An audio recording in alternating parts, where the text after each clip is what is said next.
وما نقول انه اوكي منتحرر اول شيء او منسقط نظام اول شيء بعدين منفكر بحياتنا الشخصيه.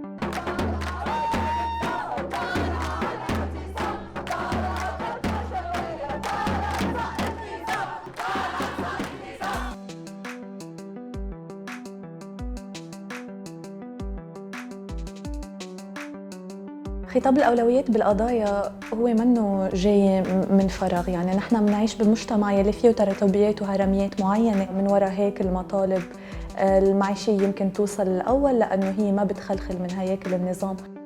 بس لنحن نحط أولويات قبل الثانية نحن عم نأذي أفراد وأشخاص وعم نقول لهم أنه قصصهم منا مهمة هلأ.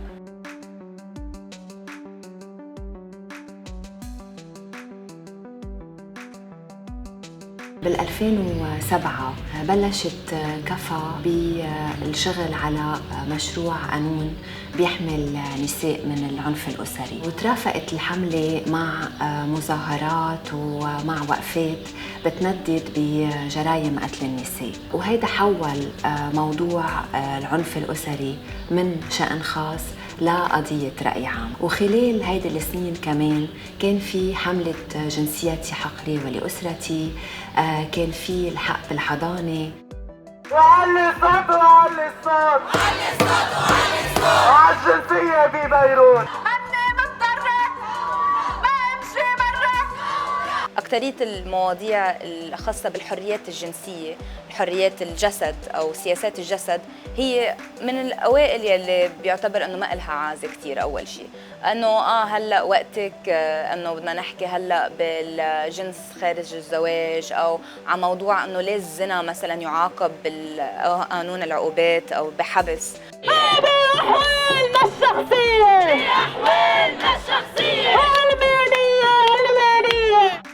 قوانين الأحوال الشخصية يلي هي 15 بلبنان، يلي بتحط المرأة بموقع التابع وبتقاصصها بحال قررت تكسر موقع التبعية. هاي الصرخة اليوم هي الأولى كرمال لينا وكرمال كل أم عم تنحرم من حضانة بنتها.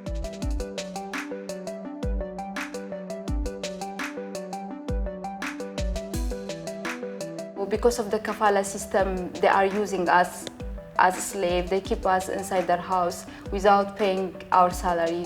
You are part of our family and you don't need to get money. بس كمان الفلسطينيات اللي عايشين بلبنان هن ممحيين ضمن حواجز المخيم، ففعليا ما عندنا ارقام مثلا على قديش عم يموت نساء على ايدي ازواجهم او اقاربهم.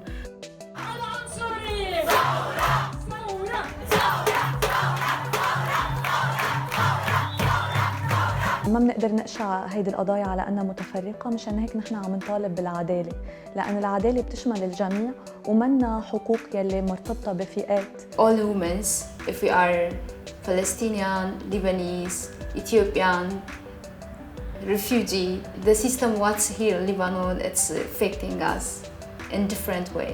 إذا نحن بحالات ثورة وبحالات انتفاضة ومقاومة مستمرة ما قادرين نفكر بهالعنف اللي على أجسادنا نحن كنساء وعابرين وعابرات كشيء أساسي، ما بعرف إمتى الوقت المناسب صراحة.